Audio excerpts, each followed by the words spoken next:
2 lakh scholarship, 1.25 lakh से ज़्यादा application और सिलेक्शन सिर्फ कुछ हजार स्टूडेंट का। तो सवाल ये है, क्या एवरेज स्टूडेंट भी रिलायंस फाउंडेशन स्कॉलरशिप क्रैक कर सकते हैं? आंसर है हाँ, लेकिन सिर्फ फॉर्म भरने से नहीं होता। एप्टीट्यूड टेस्ट ही गेम चेंजर है यहाँ पे।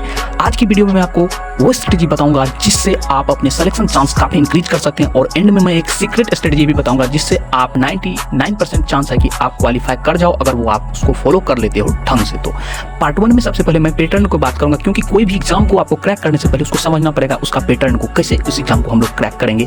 तो सबसे पहले पैटर्न समझते। पैटर्न क्या है? 60 क्वेश्चन रहेंगे, 60 मिनट मिलेंगे, ऑनलाइन टेस्ट रहेगा, ऑब्जेक्टिव टाइप रहेगा। अब उसके बाद इसमें आएगा क्या? इसमें आएगा verbal ability, analytical and logical ability, उसके बाद न्यूमेरिकल एबिलिटी। मतलब हर क्वेश्चन के लिए 1 मिनट से भी कम टाइम मिलेगा। तो आप समझ रहे एक्यूरेसी कितना इंपॉर्टेंट है और टाइम मैनेजमेंट। तो पार्ट 2 में हम आ जाते हैं स्टूडेंट मिस्टेक क्या करते हैं। अगर मान के चलिए आपने रिलायंस फाउंडेशन भरा और एप्टीट्यूड टेस्ट देने गए तो क्या क्या मिस्टेक स्टूडेंट करते हैं जो आपको अवॉइड करना है। मोस्ट स्टूडेंट क्या करते हैं? एप्लीकेशन भरती है फॉर्म और सोचते हैं स्कॉलरशिप है, टेस्ट इजी होगा, रिजल्ट आ ही जाएगा।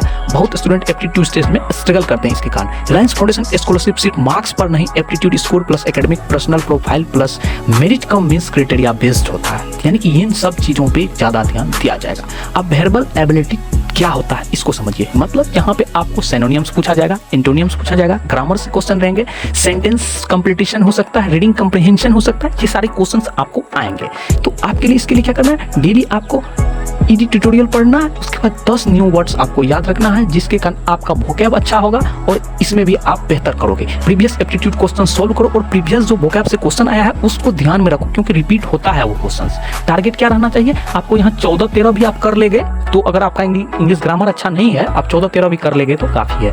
अब आ जाते हैं लॉजिकल रीजनिंग में।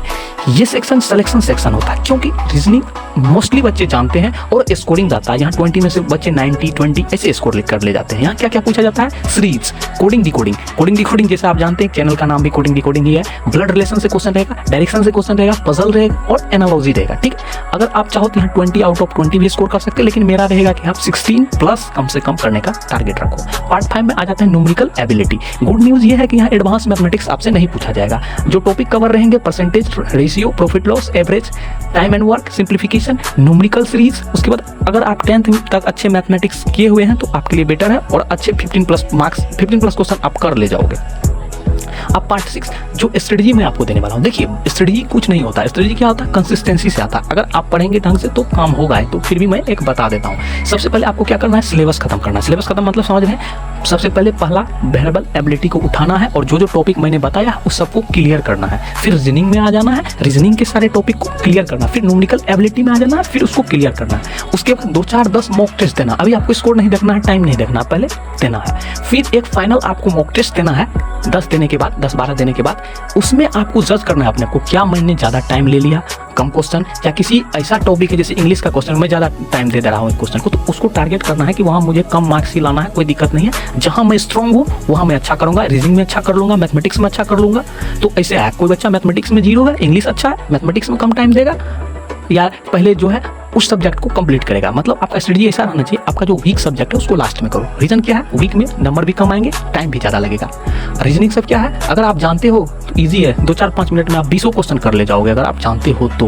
मैथमेटिक्स टाइम टेकन तो होता है, लेकिन जो जानते हैं उसके लिए ईजी होता है, थोड़ा टाइम उसमें लगेगा। तो मोस्टली जो बच्चे का मैथमेटिक्स वीक है उसको लास्ट में रखो, और जो बच्चे के एवरेज है मतलब सब ठीक ठाक तो वो भी मैथमेटिक्स को लास्ट में रखें। तो यही एक स्ट्रेटजी मैं आपको देने वाला था। चलिए अब इंपॉर्टेंट इन्फॉर्मेशन क्या है? यहाँ लगभग 5000 प्लस स्टूडेंट को सेलेक्ट किया जाता है और 2 लाख प्लस का स्कॉलरशिप आपको मिलता है। और यहाँ मैंडेटरी क्या रहता है? Aptitude test. और इसका जो ओपन होता है रजिस्ट्रेशन फॉर्म जो था अगस्त और अक्टूबर में होता है, लेकिन मैं कहूँगा कि ऑफिशियल वेबसाइट को आप बार बार चेक करते रहिए, हो सकता है कभी पहले दे दे।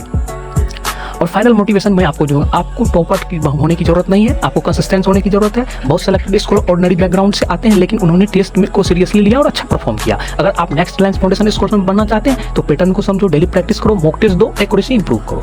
और याद रखो स्कॉलरशिप सिर्फ पैसा नहीं देती, कॉन्फिडेंस, नेटवर्क और अपॉर्चुनिटी भी देती है। कमेंट में रिलायंस 2026 लिखो अगर आपको एप्टीट्यूड टेस्ट के लिए प्रैक्टिस सेट चाहिए तो thank you. Please like and subscribe to my channel और जितना ज़्यादा से ज़्यादा हो इस वीडियो को शेयर कीजिए आप।